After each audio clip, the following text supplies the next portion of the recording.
Hoy, 9 de junio, Día Internacional de los Archivos, comenzamos las primeras jornadas sobre historia, cultura y patrimonio a través de los fondos documentales del Archivo Municipal de Sanlúcar.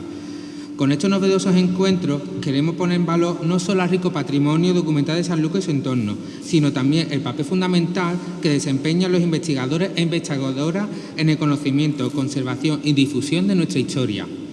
La alcaldesa de Sanlúcar, Carmen Álvarez, ha manifestado en numerosas ocasiones su firme compromiso con la cultura como pilar de desarrollo de nuestra ciudad. Este compromiso se concreta en el apoyo institucional a la investigación histórica, a la conservación de nuestro patrimonio documental y a la puesta en valor de nuestras raíces como motor de identidad y proyección de futuro. Antonio Moreno Ollero es un historiador español especializado en la Baja Edad Media y en la Edad Moderna, con una sólida trayectoria tanto en la investigación académica como en la divulgación histórica. Nacido en Sanlúcar de Barrameda, ha centrado buena parte de su labor investigadora en su ciudad natal y en las casas nobiliarias que jugaron un papel relevante en la historia del sur de la península ibérica, como los duques de Medina Sidonia. Moreno Ollero se doctoró en Historia por la Universidad de Cádiz, donde presentó una tesis sobre los dominios señoriales de la Casa de Velasco durante la Baja Edad Media.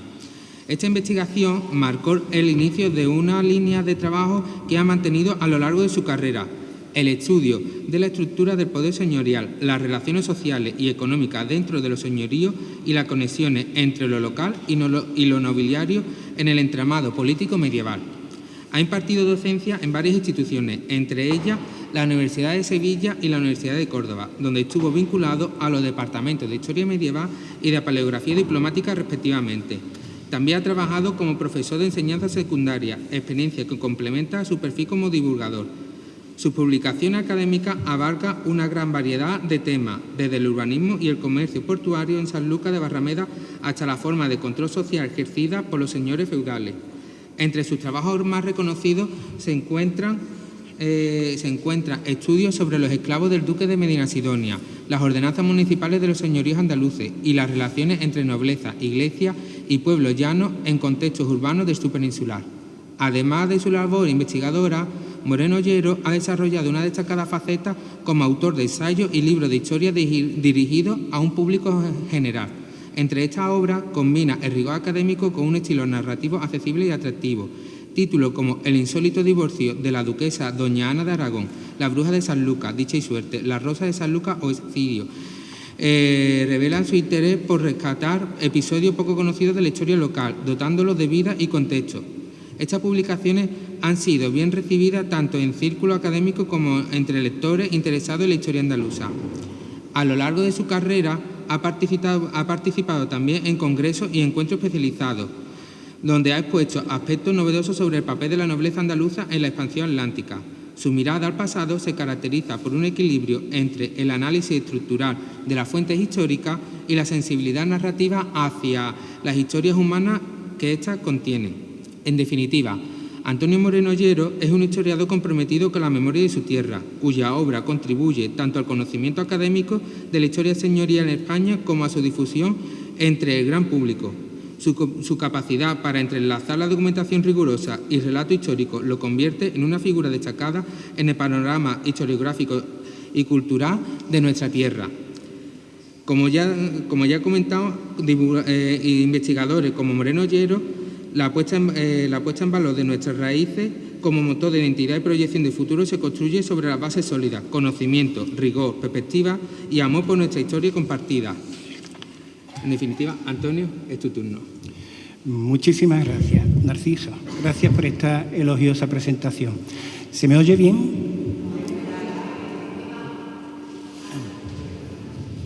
¿Y ahora se me oye mejor? Pues para empezar, muy buenas tardes a todos y todas. Hace calor, pero vamos, esa calor creo que se compensa con este marco arquitectónico, este sitio donde estamos, que es precioso. La iglesia del antiguo convento de los frailes mínimos de la Victoria. Bien, aparte de eso, quiero empezar felicitando al Archivo Municipal de Sanlúcar de Barrameda por la organización de estas jornadas. Una iniciativa realmente acertada y necesaria, la de dar a conocer a los de fuera los fondos documentales que se guardan dentro del archivo. Fondos documentales imprescindibles para conocer la historia, la cultura y el patrimonio de esta ciudad. Ojalá que detrás de estas primeras jornadas vengan muchas más. Enhorabuena. El título de mi charla, de esta conferencia, es Las covachas a través o en las actas capitulares. Podría tener un subtítulo: Debajo de Palacio. Debajo de Palacio, que es la expresión clave, la que más se repite y la que utilizan las actas capitulares para referirse a las covachas. Por eso durante tantos años han pasado desapercibidas, porque por debajo de Palacio nadie podía sospechar que se refiriese a las covachas. Pero esa es la expresión que se utilizó en un principio cuando comenzaron a proyectarse en su construcción. En el año 2021 publiqué un artículo en la revista Cartare, una revista digital dirigida por Antonio Romero Dorado y también José María Hermoso Rivero, titulado El enigma de las covachas, en el que daba muy buena cuenta de la azarosa historia de este importante hito del patrimonio monumental de Sanlúcar de Barrameda, una singular muestra del gótico civil andaluz, de un gótico ya tardío. Como todos bien sabemos, se trata de un alargado pórtico de piedra constituido por no 10, sino 13. Siempre habíamos creído que eran 10, no son 10, son 13 arcos ojivales bellamente rematados por un friso, separados entre sí por unas soberbias esculturas de sierpes o dragones alados, un animal mitológico emblemático en la iconografía de la Casa de Medina Sidonia.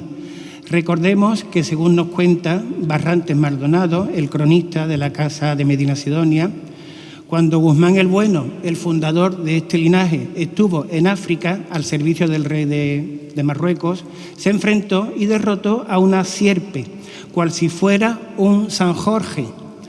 Una sierpe figura en el escudo de los guzmanes. Las obras de restauración de este monumento, allá por los primeros años 80 del siglo pasado, revelaron que no eran 10 arcos o puertas, sino 13. Lo que ocurre es que los 3 últimos, hacia la izquierda, habían desaparecido y se hallaban totalmente camuflados en lo que era la plaza. Además tenía unos arbustos delante. Solamente se conservan de esas 3 puertas la base. Si uno va allí in situ al monumento, verá que después de los 10 arcos hacia la izquierda, pues se ven 3 puertas más, se ven lo que es el escalón, la entrada, hacia esas 3 puertas.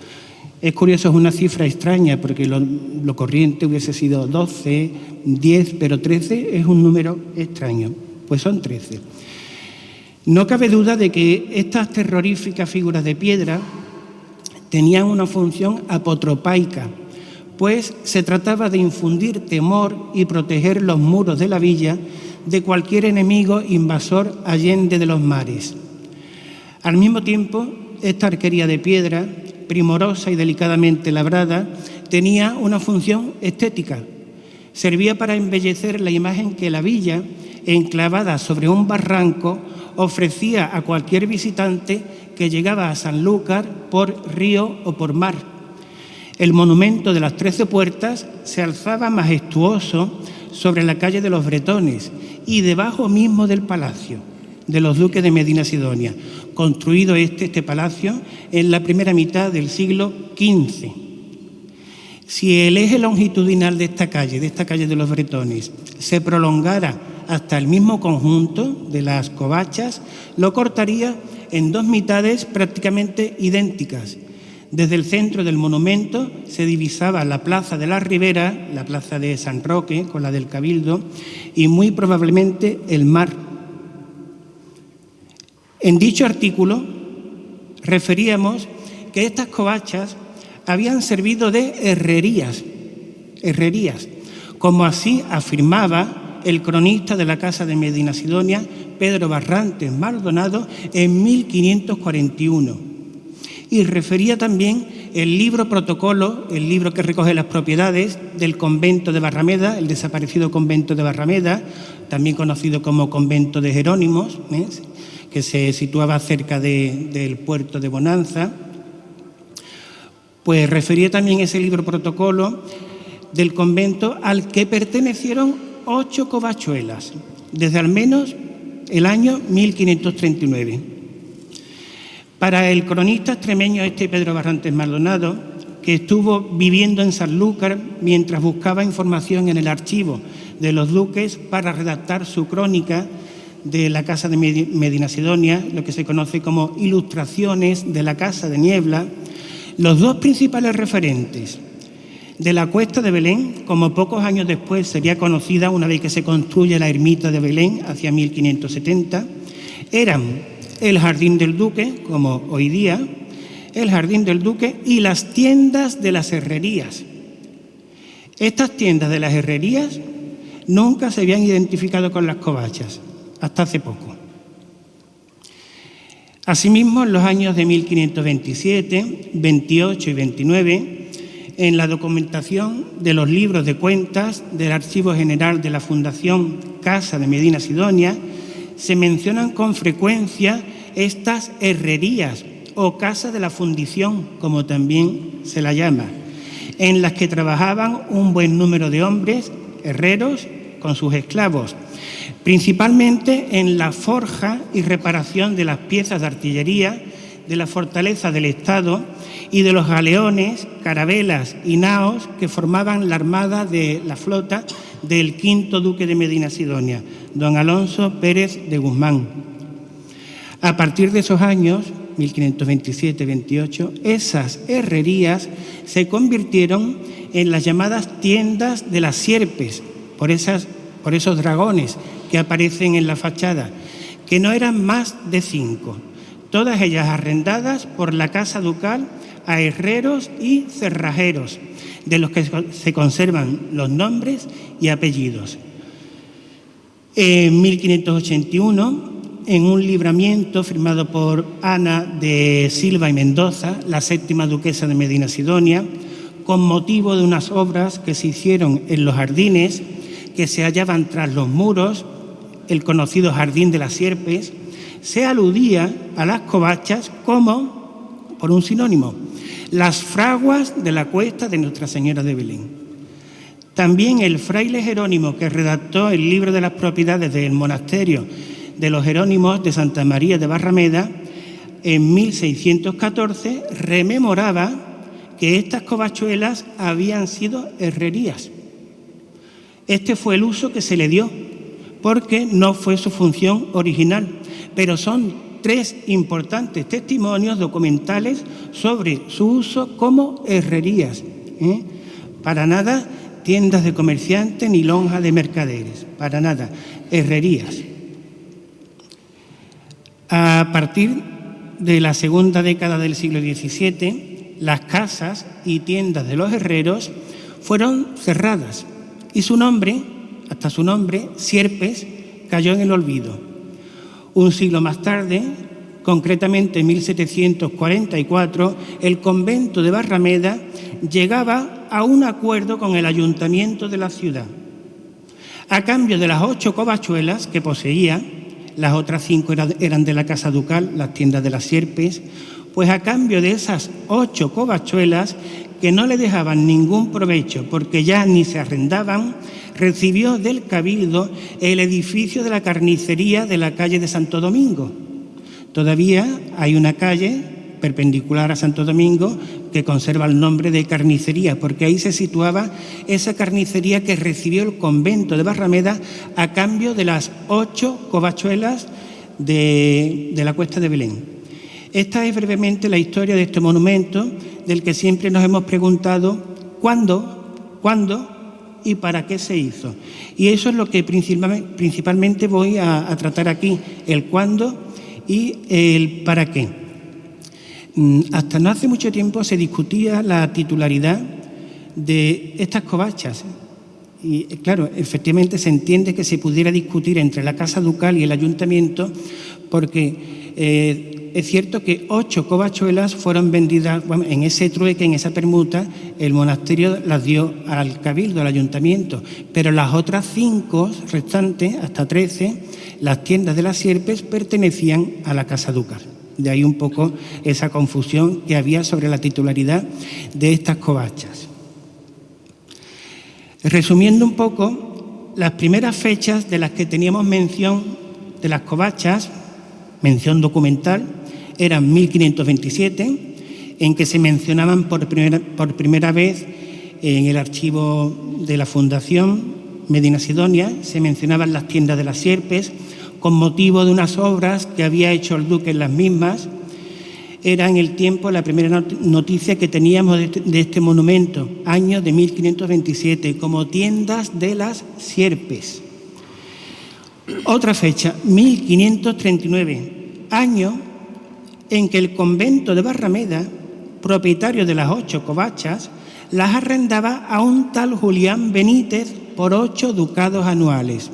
No sabemos cuál era el oficio de este señor, Julián Benítez, pero en ese año, 1539, se arriendan esas covachas por parte del monasterio. Y el año de 1541, año en que el cronista Pedro Barrantes Maldonado aludía a ellas como tiendas de las herrerías y las situaba en la cuesta que de la Puerta de la Mar bajaba al barrio bajo, la cuesta de Belén. Los 3 son años de la primera mitad del siglo XVI y andan muy cercanos unos a otros, 1527, 1539 y 1541. Es lo que teníamos. No había más noticias en la documentación estudiada. Ningún documento databa este monumento en el siglo XV, en el 1400, ni uno solo. Bienvenidos de nuevo a la jornada de archivo, a la primera jornada de archivo del Archivo Municipal de Sanlúcar de Barrameda. Bueno, en este segundo día tenemos 2 ponentes. El primero de ellos es el catedrático Fernando Cruz Isidoro, catedrático de Historia del Arte de la Universidad de Sevilla, doctor en Geografía e Historia en la sección de Historia del Arte desde 1993. Y bueno, el catedrático Fernando Cruz Isidoro ejerce su docencia en el Departamento de Historia del Arte de la Universidad de Sevilla. Algunos datos a destacar sobre su biografía son, en primer lugar, que es académico del número de la Real Academia Provincial de Bellas Artes de Cádiz desde el 2024 en la Plaza de Arquitectura. Su labor docente ha sido muy destacada por parte de la Universidad de Sevilla, siendo calificada como sobresaliente. Con respecto a su trayectoria investigadora, ha estado vinculada desde 1991 al Grupo de Investigación Centro de Investigación de la Historia, de la Arquitectura y el Patrimonio Artístico Andaluz, del que es el investigador principal desde 2012.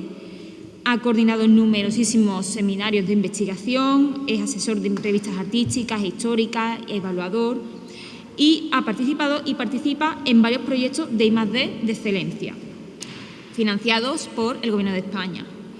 Desde 1990 mantiene 3 líneas de investigación: la historia de la arquitectura andaluza renacentista y barroca, el patronazgo artístico de la Casa Ducal de Medina Sidonia, así como el patrimonio artístico de Sanlúcar de Barrameda. Con respecto a sus publicaciones, ha publicado en torno a 20 libros de investigación sobre historia del arte, editados por la Universidad de Sevilla, Diputación de Cádiz, Caja Sur, etc. Pero hoy vamos a destacar sobre todo su labor investigadora centrada en Sanlúcar de Barrameda. Por ejemplo, bueno, desde 1997 tiene publicaciones relacionadas con el Santuario de Nuestra Señora de la Caridad de Sanlúcar, la Hermandad del Nazareno, el Convento de la Victoria, la Hermandad del Santo Entierro, entre otras. Siendo la última de sus obras editadas Manuel Gallego Lobato, pintor ceramista, publicada en el año 2024. Por su labor investigadora, así como de difusión cultural, ha recibido diversos premios en Sanlúcar de Barrameda, de los que destacan la insignia de oro de la ciudad de Sanlúcar de Barrameda en 2008 por la divulgación y difusión de los valores culturales y sociales de nuestra historia. Asimismo, la última fue en 2018 con el premio Capitán de Galeones, concedido por la Fundación Puerta de América, que conmemoró la gesta de la primera vuelta al mundo. Bueno, con este impresionante currículum damos paso al catedrático Fernando Cruz Isidoro. Muchas gracias por la presentación. de esta ciudad, que para mí es pues mi casa, pues por acogerme y por dar la oportunidad un poco pues de divulgar lo que es la actividad de investigación, lo que es la actividad del patrimonio artístico, que es fundamental para cualquier pueblo, para cualquier ciudad, el mantenerlo vivo. Cuando se pusieron en contacto conmigo pues para hablar del archivo municipal, del tema de que podía tratar, pensé que para cambiar un poco el chip de tratar sobre algún tema que hubiese investigado, de algún libro, de alguna cuestión que hubiese hecho en los últimos tiempos, quizá sería mejor, y esa fue la idea final que adopté, el tratar de divulgar, de mostraros que esa importancia que tiene el Archivo Municipal de Sanlúcar va más allá incluso de sus propios fondos particulares. Porque hoy os presento un fondo documental que es el de la familia Velázquez Gastelu, que resulta muy desconocido, pero que es una fuente inagotable para nuevas investigaciones. Investigaciones que no solamente atañen a la ciudad de Sanlúcar de Barrameda, sino que van mucho más allá. Pues vamos a ver que hay documentación de Jerez, de Chiclana, de Trebujena, de Utrera, de Cádiz y de muchos otros sitios.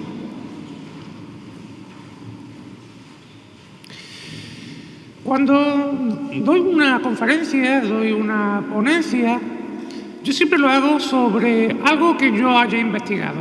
Yo nunca utilizo lo que otros hayan hecho. Eso es algo fundamental que yo le enseño a mis alumnos. Nunca apropiarse de nada que haya hecho otro historiador o otro investigador. Antes de presentarme aquí a vosotros para hablar del archivo Velázquez Gastelu, os cuento que mi relación con este fondo documental y con la figura de ese insigne historiador del siglo XVIII pues es larga. Se inicia en el año 95-96. Ahora lo vamos a ver. Cuando organicé e inventarié el archivo de su familia y de otras familias que se agregaron a la de los Velázquez Gastelu. Eso dio lugar pues a un libro, un manuscrito de este historiador que transcribí y se publicó por ACEA en el año 1996, el catálogo de personajes ilustres y notables de la ciudad de Sanlúcar de Barrameda, donde aparte de la transcripción ya hice una introducción, un estudio preliminar donde aporté una serie de datos biográficos sobre este personaje. Esa labor luego intenté divulgarla a través de un artículo de divulgación en la revista del verano Sanlúcar de Barrameda del año 97, donde esa labor de investigación intenté sintetizarla y exponerla de forma pues clara. Posteriormente, años posteriores, pues en diferentes espacios de publicación, pues llevé a cabo nuevos aportes sobre la vida de este historiador en el año 2000, en el año 2002, en un congreso que hubo de historia militar, pues llevé la figura de este insigne marino e historiador y gran conocedor del arte y de la arquitectura que era Juan Pedro Velázquez Gastelu. Incluso, bueno, pues a la hora de transcribir otros manuscritos, en el año 2011, un texto delicioso en el cual archivero, regidor de la ciudad de Sanlúcar, pues vio la ciudad de una manera realmente deliciosa e hizo un pequeño librito, que unas cuantas hojas que transcribí y se publicó en la revista del verano. Pero no se trata de hablar de aquello que yo he aportado al conocimiento de la vida de este insigne historiador, sino de ese riquísimo fondo documental que está al alcance de vuestra mano, de jóvenes investigadores o de personas que quieran pues, utilizar esa riqueza y ese fondo documental pues, para proyectar su conocimiento sobre personas, sobre lugares, sobre edificios.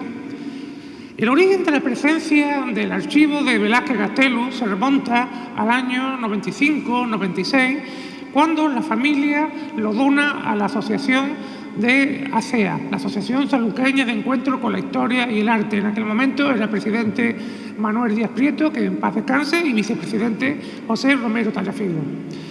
Os transcribo un fragmento de esa entrega, de esa donación que la familia llevó a cabo a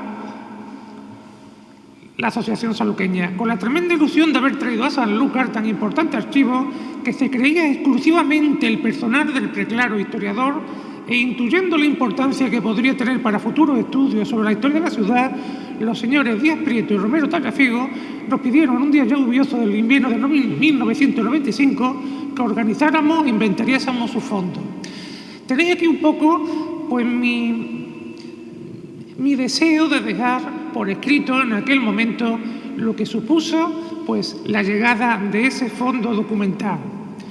Porque muchas veces se nos olvida que la verdadera investigación, como ya estuvimos viendo también con los compañeros que me precedieron, se ha de llevar a cabo siempre en los archivos. Para un historiador, la documentación inédita es básica y fundamental. Para un historiador del arte, junto al documento, también lo es la propia obra de arte. Tenemos, por lo tanto, dos puntos de apoyo. Ese fondo documental al que me tuve que enfrentar para organizarlo e inventariarlo, hoy felizmente se encuentra en un sitio que es el más apropiado, que es el Archivo Municipal. Hace unos años, en el año 2016, la Asociación de Encuentro con la Historia y el Arte lo depositó y lo entregó al Archivo Municipal, donde está abierto para que cualquiera de vosotros pues indaguéis e investiguéis en su fondo. Pero antes de que veamos la documentación que allí se guarda, tenemos que tener un poco claro de quién partió la idea de crear ese fondo documental. ¿Quién era ese Juan Pedro Velázquez Gastelu? Pues como antes os he comentado, era un ilustre y preclaro personaje del siglo XVIII que fue muchas cosas. Fue un marino, fue un comerciante de vino, fue un administrador del duque de Medinasidonia, llegó a ser el archivero municipal. Realmente quien organiza el fondo documental del archivo municipal fue Velázquez Gastelu, y hoy en día su propia documentación está donde él organizó otra. Todo eso finalmente pues, fue premiado pues, por la corona con el título de Marqués de Campomeno y Vizconde de San Antón de Acicar. Era un personaje, pues como muchos otros de la época, que nació en una familia de funcionarios, de personas muy vinculadas con la Casa Real, con el comercio. Su padre era natural de Alcalá de los Gazules, era un licenciado que estudió leyes en Sevilla, que llegó a ser corregidor y alcaide de su ciudad natal, llegó a tener importantes cargos en la propia ciudad de Sanlúcar, alcalde mayor, corregidor interino, corregidor, es decir, alcalde del puerto de Santa María, y alcanzó pues también una posición importante dentro de la Casa Ducal. Era una familia de comerciantes, de ilustrados, que se dedicaban pues, a tener un barco propio, a comerciar con los vinos del entorno, con Hispanoamérica, es decir, a hacer fortuna.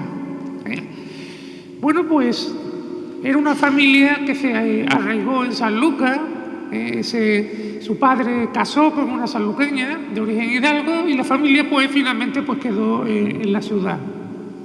Juan Pedro nació en el año 1710, era el cuarto de 8 hermanos, estudió como tantos otros sanluqueños del momento en la Compañía de Jesús, que estaba el colegio en la calle Luis de Aguila, hoy es una casa de vecinos, un edificio imponente del 18 y del 19 en muy mal estado, un edificio barroco realmente interesante que requiere de una tesis doctoral.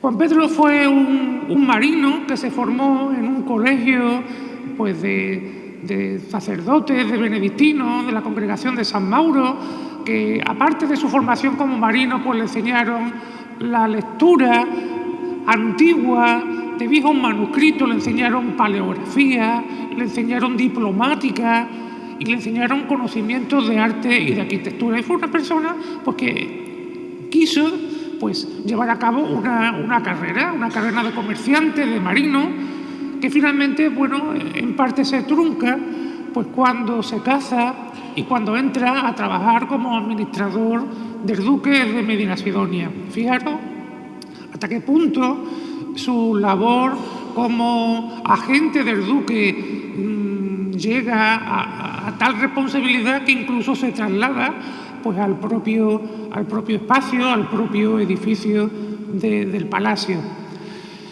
Su matrimonio y esa labor pues le llevarán a dejar su vida inicial de marino, de aventurero, y bueno, y dedicarse a una labor pues mucho más local, una labor pues como regidor de la ciudad, como archivero de la ciudad y como historiador, como magnífico historiador. Pero un historiador que no se inventa la historia, un historiador que bebe de las fuentes documentales. Por eso, utilizando la propia documentación municipal, empieza a organizarla y luego se mete con la documentación ducal.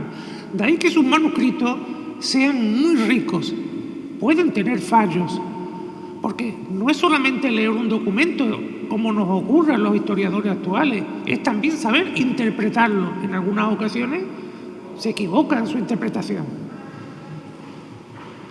Fijaros que su conocimiento de ese mundo, de su época, de la historia, es también un conocimiento artístico, porque estáis viendo algunos de los planos que él lleva a cabo.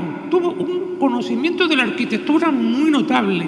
Hoy en día, por ejemplo, cuando yo estudio, como ha dicho mi compañera María, pues edificios como el Santuario de la Caridad, del que no se conserva el plano original del arquitecto Alonso de Vandervira, que por cierto hago un inciso y os convoco para un seminario que dirijo la próxima semana, el jueves 19, en el Palacio Ducal, sobre la figura de este arquitecto, Alonso de Vandervira. Cuando yo tengo que estudiar el edificio, tengo que utilizar una planta que hizo en el siglo XVIII Juan Pedro Velázquez Gastelu, en su labor como administrador del duque, es decir, como era y sigue siendo el Santuario de la Caridad, un edificio que pertenece a la Casa Ducal, que no pertenece a la iglesia sino a la Casa Ducal, pues él hace el plano del edificio, pues para saber cómo es el inmueble.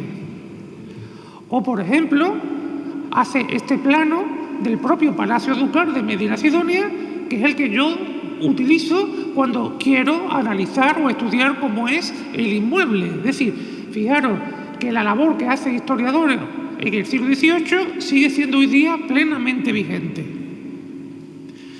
Pero sobre todo su labor como historiador, la que realmente debemos destacar. Estáis aquí viendo cómo esos textos que él escribió a lo largo de los años 1740, 1750, los primeros años de 1760, quedaron como manuscrito, y no fue sino hasta hace unos pocos años cuando ASEA, la Asociación Sanluqueña de Encuentro con la Historia del Arte, pues tuvo bien la transcripción y publicación de estos manuscritos. El profesor Manolo Romero Tallafigo, Cari López o yo mismo, que transcribí el catálogo de personajes ilustres, pues pudimos llevar a cabo lo que él al final no logró, que sus libros estuvieran en la calle y fuesen asequibles al gran público sanluqueño y foráneo. Por toda esta labor, como ya he comentado, la corona, Carlos III, le concedió en el año 1771 ese título de Marqués de Acampameno. Estamos viendo dónde vivió. Esta era la casa de su suegro, una magnífica vivienda, un edificio del siglo XVIII que él mismo además hizo la planta de este edificio y de los colaterales. Estamos viendo alguna de la documentación, algunas de sus hojas escritas por él para que veamos su firma.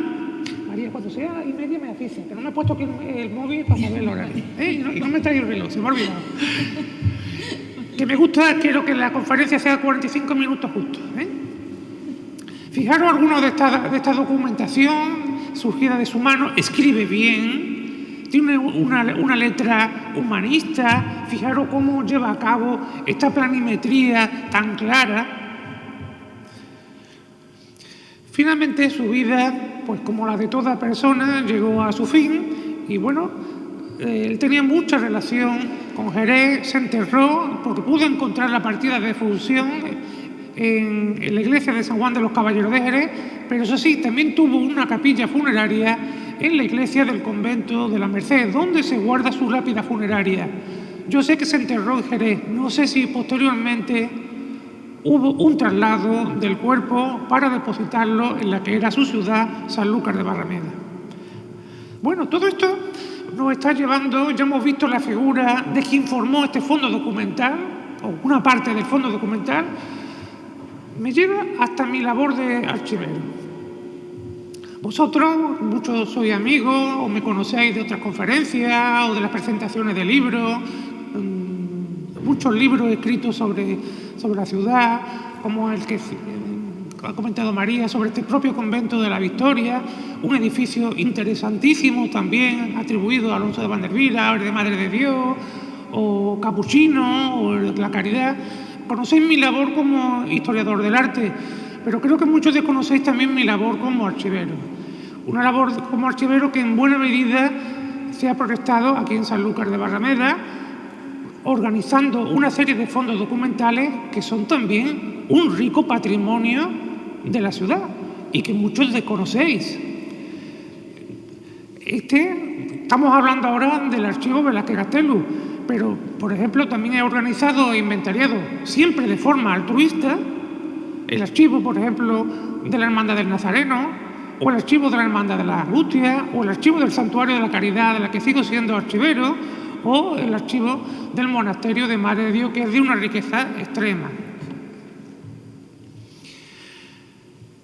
Os quiero contar un poco qué contiene este archivo y cuáles son también a veces las penalidades a las que nos enfrentamos los archiveros. Cuando en ese año, 95, 96, José Romero Tallafigo me pidió, y Manolo Díaz Prieto, que organizara ese fondo documental. Cuando me enseñaron el conjunto de documentos, la verdad es que la cosa se me puso mal, porque eran un montón de cajas y de bolsas, donde toda la documentación estaba pues mezclada. La situación era realmente dura y horrible, porque lo primero que tenemos que hacer un archivero es intentar recuperar la organización que aquel fondo documental tuvo.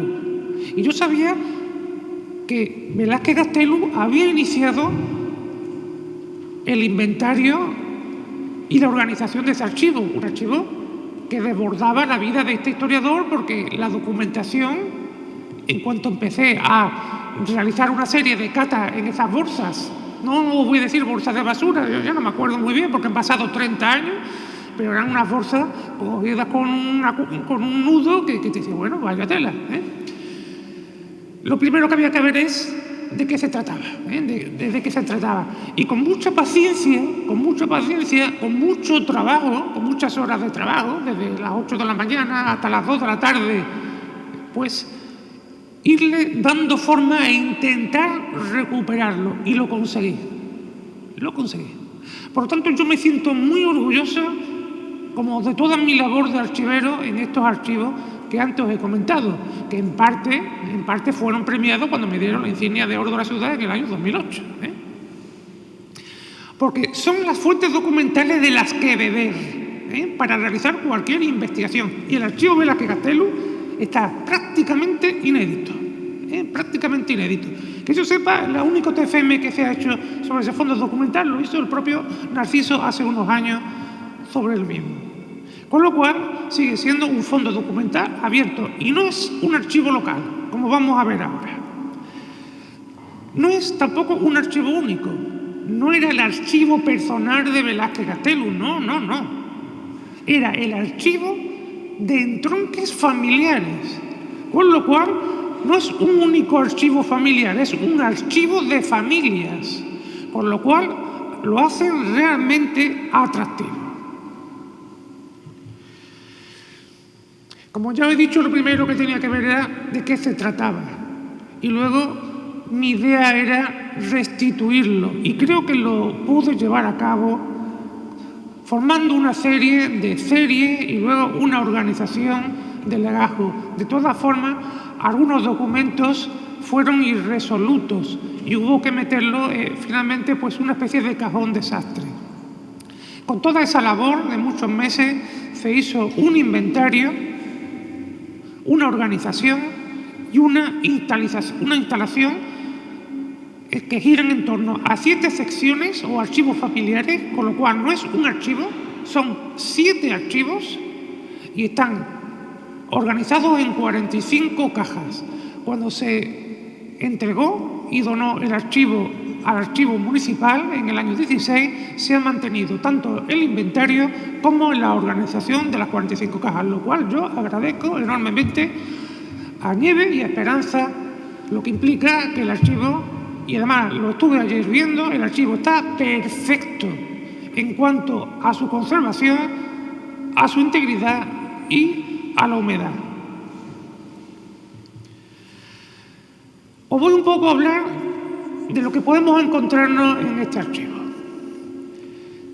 Porque la idea, al final, de este seminario de la Concejalía de Cultura es motivaros a los investigadores jóvenes o a las personas que estáis trabajando en un colegio, en un instituto o estáis en una sección de patrimonio, pues para investigar sobre la historia de vuestro pueblo o de vuestro entorno.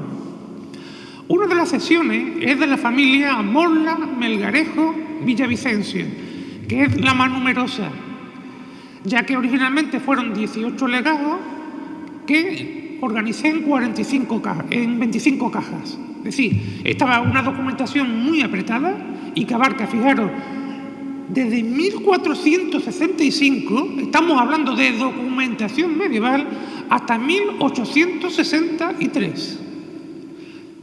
Ya sabéis, la documentación que podemos encontrarnos con mayor facilidad en un archivo es la más cercana a nosotros. Hay mucha documentación del siglo XX, mucha documentación del XIX, pero a partir ya va bajando a medida que vayamos hacia atrás. Todavía mucho en el XVIII, abundante en el XVII, ya está escaseando en el siglo XVI y queda muy poca del siglo XV. Con lo cual, fijaros la importancia que tiene este archivo. Bueno, pues aquí podemos encontrarnos documentación de la familia Estupiñán de Vera, Padilla Orejón, Baeza, Amaya, Carrizosa, López de Padilla, Enrique. Y no penséis que solamente es una documentación privada, no. Todas estas personas que eran hidalgos, que ocuparon cargos, regidores de Jerez, de Sevilla, la documentación oficial la consideraban muchas veces propia. Con lo cual, en este archivo nos encontramos documentación que falta en esa documentación pública. Con lo cual nos vamos a encontrar, por ejemplo, me estoy acordando, un plano, por ejemplo, de las conducciones de agua a Jerez, desde el Tempul, que allí no lo tienen en el Archivo Municipal de Jerez, por ejemplo. Es decir, documentación del ejercicio público, pero que pasa de forma privada a la persona que ejerce el cargo. Esa documentación llegó a la familia de Velázquez Gastelu cuando se casó un hijo de Gastelu con esta señora, una señora con María Magdalena López de Padilla, que aportó toda esa documentación de su familia y de las otras familias. Es decir, fijaros cómo se van formando estos archivos nobiliarios, algo muy parecido a lo que ocurre con el archivo ducal de Medina Sidonia, que también es un archivo de archivos. ¿Qué podemos encontrarnos en esta sección? Pues podemos encontrarnos, por ejemplo, lo que son los mayorazgos. Los mayorazgos son los vínculos de hidalguía. Los mayorazgos es la creación de una institución en la cual se acumulan propiedades que no se pueden vender y que tienen que pasar de padres a hijos. Díaz de Melgarejo, Estupiñán de Vera, López de Carrizosa, todo eso que antes os he citado. Patronatos religiosos, por ejemplo, en la villa de Vejer.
La primera se titula Segunda República en Sanlúcar de Barrameda, 1931-1936, y el ponente es José Antonio Viejo Fernández, natural de aquí de Sanlúcar de Barrameda, nacido en 1970, licenciado en Filosofía y Letras, especialidad Geografía e Historia por la Universidad de Cádiz.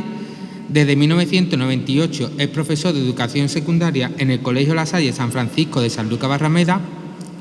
Como historiador, las investigaciones se han centrado en la historia local sobre los temas Movimiento Obrero, Segunda República y Guerra Civil. En 1998 leyó la tesina titulada Modernización demográfica y transformaciones económicas en Sanlúcar de Barrameda, 1900-1936. El tribunal, presidido por el profesor Francisco Cobo Romero, le otorgó unánimemente la máxima calificación. El trabajo fue premio de investigación Cuaderno de Sanlúcar y publicado por la Universidad de Cádiz en el año 2004. Autor de varios libros, de varios artículos en volúmenes colectivos, como por ejemplo Lo condicionante en el nivel de vida de los trabajadores, salarios, precios, acceso a la cultura, vivienda y desempleo, Sanlúcar de Barrameda durante la Segunda República, en homenaje a Antonio Cabral Chamorro. Sanlúcar de Barrameda en el gobierno de Frente Popular, antecedente de la Guerra Civil Española, en el Congreso Niceto Alcalá Zamora y su época. Las luchas obreras en Sanlúcar de Barrameda, 1932-1933. Los revolucionarios de la CNT en acción, en el Congreso en Niceto Alcalá Zamora y su época. La Guerra Civil en Sanlúcar de Barrameda, en busca de la literatura de José Luis Acuaroni, más allá de la muerte en el olvido. Bienvenido Chamorro Merino, el último alcalde de Sanlúcar de Barrameda en la Segunda República. En la destrucción de la democracia, vida y muerte de los alcaldes de Frente Popular en la provincia de Cádiz. En el 2011 publica su libro La Segunda República en Sanlúcar de Barrameda, 1931-1936. Recientemente, en febrero de 2024, ha colaborado en la revista Cartares con el artículo Abuelos y autoridades, el último gobierno republicano de Sanlúcar de Barrameda, y desde su creación es miembro del Foro por la Memoria Democrática en Sanlúcar de Barrameda. José Antonio. Bueno, nada, buenas tardes.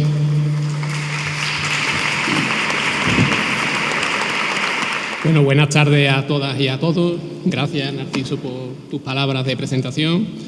Y quisiera empezar, pues, felicitando también la iniciativa que hoy nos reúne aquí en estas primeras jornadas sobre historia, cultura y patrimonio.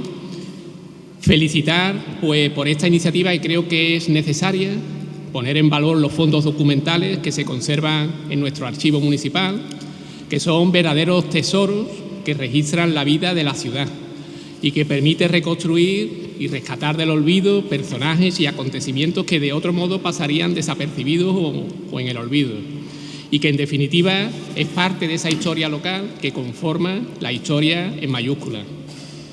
Por todos es sabido que es tarea de esta administración pública preservar los documentos, y en muchas ocasiones los documentos de los archivos municipales han estado tirados, desperdigados y perdidos. Es también tarea de la administración pública, pues, modernizar. Sería un avance interesante empezar a digitalizar fondos documentales para que el público pudiera acceder de manera más fácil a la investigación. Y es también tarea de la administración pública hacer esto que estamos haciendo aquí, ¿no? Concienciar y dar a conocer a la ciudadanía estudios que sobre historia local, pues, se están realizando en nuestra ciudad. Por todo ello, deseo que esta nueva etapa que habéis iniciado desde la administración pública, pues, sea realmente, pues, eso, un punto de inflexión, y reiterar, pues, eso, mi enhorabuena al Ayuntamiento de Sanlúcar y al Archivo Municipal por esta iniciativa. Bueno, empezamos. En el año 2011, como bien ha dicho antes también Narciso, y gracias a la Asociación Sanluqueña de Encuentros con la Historia y el Arte, ASEA, ve la luz, pues, ese libro que tenemos ahí en la fotografía, la imagen, en la diapositiva, ¿no? La Segunda República en Sanlúcar de Barrameda, 1931-1936. Este libro, pues, es la primera publicación sobre el tema en nuestra localidad. Un trabajo de investigación elaborado prácticamente en su totalidad con documentos del archivo municipal, padrones de habitantes, padrones de riqueza, de contribución, actas capitulares, correspondencia, prensa.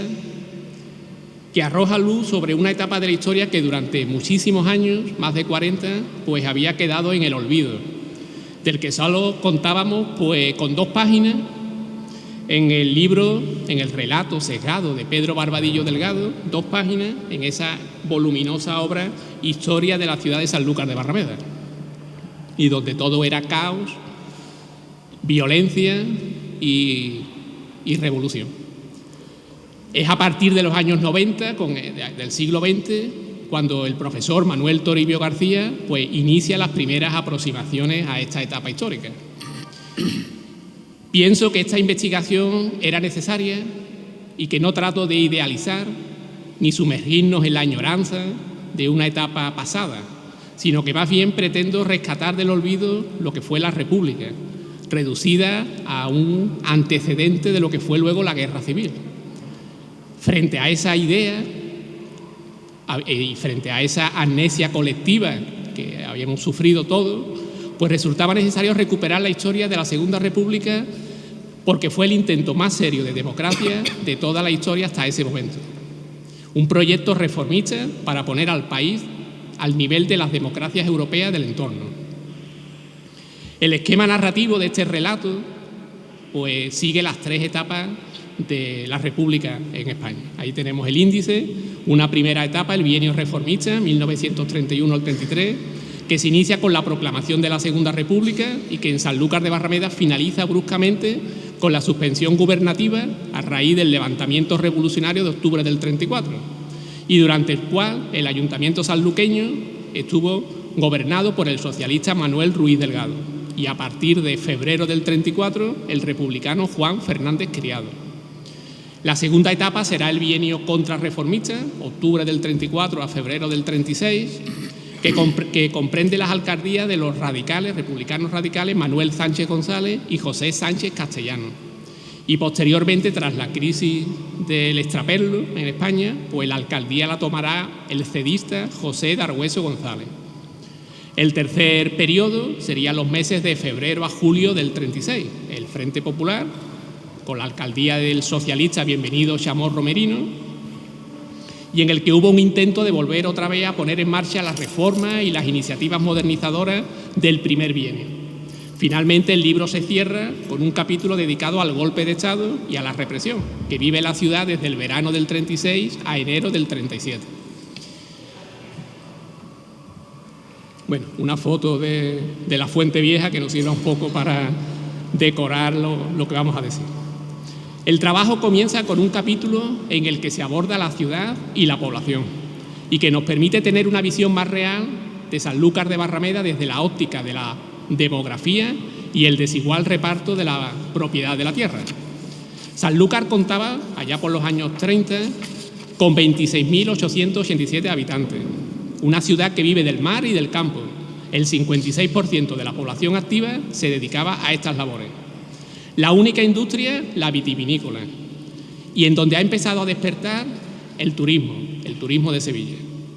Un fuerte latifundismo, 9 fincas mayores de 250 hectáreas que suponen el 62% del término municipal, donde el mayor propietario era el conde de los Andes, propietario del cortijo de Monteagudo. Más de la mitad de las riquezas rústicas del término municipal estaba en manos de 51 personas, con fuertes lazos familiares. Por el contrario, y según la Junta Local de Reformas Sociales en el año 35, había 1.582 jornaleros agrícolas y 514 pequeños propietarios. Una foto de la calle Ancha donde destacaría lo que sería hoy la Ibense, por aquel entonces el bar de Salvador Peña, que lo veremos en su momento.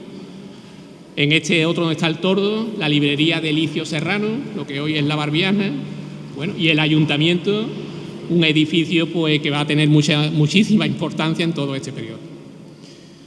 En España, desde el siglo XIX, las estructuras del Estado estaban dominadas por la aristocracia latifundista y financiera, junto con sectores de la Iglesia y militares. En Sanlúcar, entre las mujeres y los individuos de clase obrera, el analfabetismo alcanzaba el 50%.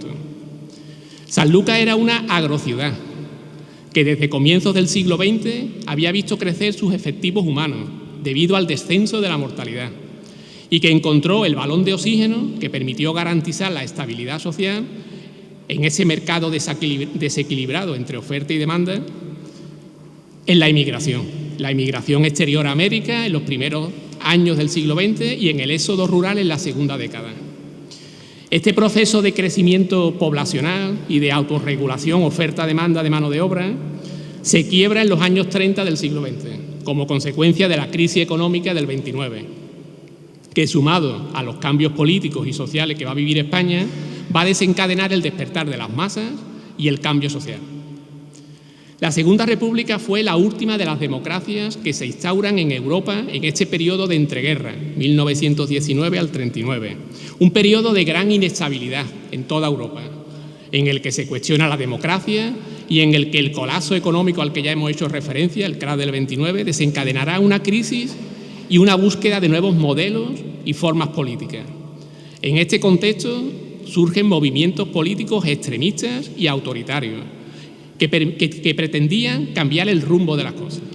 La Tercera Internacional o la creación de la URSS, 1922, la llegada al poder en Italia, también en el año 22, de Mussolini, del partido fascista, y en Alemania en el año 33 Hitler es nombrado canciller, dando comienzo al Tercer Reich y la dictadura nazi.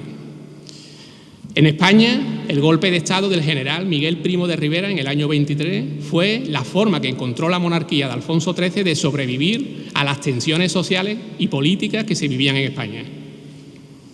El golpe de Estado trajo una cierta estabilidad, una aparente prosperidad y normalización. 7 años de dictadura militar y civil que finalmente vuelve a caer otra vez los viejos fantasmas, la crisis económica, los problemas sociales, el problema catalán. En definitiva, en el año 30 dimite el dictador, se exilia en París y al poco tiempo morirá. Tras la salida de Primo de Rivera, el rey nombra al general Berenguer con la misión de restaurar la Constitución del 76. Intenta regresar otra vez a los tiempos previos a la dictadura. Es lo llamada dicta blanda, que le fue imposible retrotraerse a la situación previa del año 1923. Tras este nuevo fracaso, el rey nombra al almirante Juan Bautista Aznar. Una de las primeras decisiones de este nuevo ejecutivo será convocar elecciones a corte que en un principio estaban previstas para el mes de marzo, pero que luego se traslada al mes de agosto. Y se confirman elecciones municipales para el 12 de abril del 31. En este contexto se constituye el Pacto de San Sebastián, verano del 30. Republicanos de diferentes tendencias, socialistas, ugetistas, regionalistas catalanes y gallegos, todos ellos se unen con el objetivo de derrocar a Alfonso XIII y proclamar la República en España. En la provincia de Cádiz, el caciquismo estaba muy arraigado. Políticos monárquicos y miembros de la oligarquía eran expertos en manipular las elecciones. En Jerez, La Sierra, Sanlúcar, el conde de los Andes, al que antes hemos hecho referencia, que con ayuda del interventor en Sanlúcar, del secretario del ayuntamiento, Carlos Asquerino Lacabe, denominado como el auténtico brazo ejecutivo del caciquismo sanluqueño, tanto si mandaban los liberales como si mandaban los conservadores. En Cádiz, Ramón de Carranza y su hijo. Para este periodo resulta de gran interés un artículo titulado Vieja y Nueva Derecha, el cacicato de Jerez y Cádiz en las postrimerías de la Restauración, de Gonzalo Álvarez Chillida. Ahí tenemos 3 fotos que las vamos a ir describiendo poco a poco. La primera, la de la izquierda, esas 3 personas que están en la calle Ancha. A la izquierda del todo, Luis Borrell, en el centro, Pablo Repeto, y a su derecha, Gonzalo Martínez Adó. Es una imagen sacada del periódico El Semanal del año 1988, donde Gonzalo Martínez Adó escribió un artículo describiendo cómo fue la proclamación de la Segunda República aquí en Sanlúcar. Bien, empecemos. En Sanlúcar existía una tradición republicana desde el Sexenio Democrático. Tras la dictadura se había creado la Juventud Republicana Autónoma, formada por sanluqueños progresistas como José Ambrosi Márquez, Antonio García Ventus, Juan Fernández Criado, Gonzalo Martínez Adó, al que hemos hecho referencia y del que Pepe Jurado recientemente publicó una biografía, un libro magnífico, República, Exilio y Poesía. Pablo Repeto, en el centro de esa imagen que hemos dicho antes, era auxiliar administrativo del ayuntamiento y fue asesinado digo asesinado y lo voy a repetir varias veces, pero muchas veces pienso si habría que decir desaparición forzosa, porque es que realmente no apareció nunca los cuerpos. Pero bueno, vamos a decir asesinado el 17 de diciembre de 1936, en los alrededores del cementerio del puerto de Santa María, a los que se le unirán a lo largo de la República otros hombres llegados de fuera. Cándido Luelmo, tolentino, que era de Zamora, de profesión farmacéutico, llegó a ser director del Instituto de Segunda Enseñanza de aquí de Sanlúcar y que fue también asesinado el 19 de agosto del 36 en Las Majadillas. Elicio Serrano Palma, la librería que hemos visto antes en la Plaza del Cabildo, era librero, fue fusilado en Baeza en el año 40. Luego tenemos otra imagen ahí arriba, a su derecha, de Manuel Ruiz Delgado. Está tomada del libro Sanlúcar de Barrameda, el río Guadalquivir, del mar a la marisma. Bueno, pues la agrupación socialista en Sanlúcar se creó en el año 1930. Entre los socialistas sanluqueños destacaba Manuel Ruiz Delgado, ese hombre que tenemos ahí en la imagen, que era arrumbador y fue alcalde de Sanlúcar entre 1931 y enero de 1934. Francisco Clavijo Romero, Bienvenido Chamorro Merino, ese hombre fue el alcalde de Sanlúcar en el año 36, era de Martos, tenía un negocio en la calle Ancha, un comercio, y también fue asesinado el 19 de agosto junto a Cándido Luelmo, al que hemos hecho referencia antes, su secretario personal, Enrique Porres Fajardo, y el presidente de Izquierda Republicana por aquel entonces en Sanlúcar, Manuel Barrios Bernal, también en Las Majadillas. Salvador Peña, en la foto de abajo, el hombre con bigote, traje de chaqueta oscuro. Salvador Peña tenía ese bar que hemos dicho antes en la Plaza del Cabildo, lo que hoy es la Ibense. Era de Burgos, burgalés, un pueblo de Burgos, propietario de ese bar de la Plaza del Cabildo, concejal del ayuntamiento durante muchos años, antes de la República y durante la República. Formó parte de la primera saca de presos que fueron paseados, el domingo 9 de agosto del 36, y asesinado también en Las Majadillas, junto a Segismundo Díaz Revuelta, Nicolás García Trujillo y José Cao Ponce. En las filas del movimiento obrero sanluqueño, el protagonismo era para los anarquistas, sobre todo la CNT, de gran predicamento entre los trabajadores del campo, aproximadamente unos 1.600 jornaleros hemos dicho, trabajadores del mar, aproximadamente unos 1.500 en Sanlúcar, y no tanto entre los trabajadores de las bodegas. Los arrumbadores y toneleros en Sanlúcar eran unos 300 y seguían más las directrices de la UGT. Durante los años de la Segunda República, la CNT se convirtió en el sindicato hegemónico en Sanlúcar de Barrameda, consiguiendo atraerse incluso a sectores que hasta ese momento habían estado vinculados a la UGT. En el año 36 contaba con 2.600 afiliados, que no anarquistas, 2.600 afiliados, y controlaba la práctica totalidad del mundo productivo en la ciudad, desde camareros, escribientes, viticultores, marineros, trabajadores de la construcción. Esta hegemonía de la clase obrera no fue aceptada por la oligarquía latifundista local, nada dispuesta a renunciar a su poder social y sus beneficios económicos.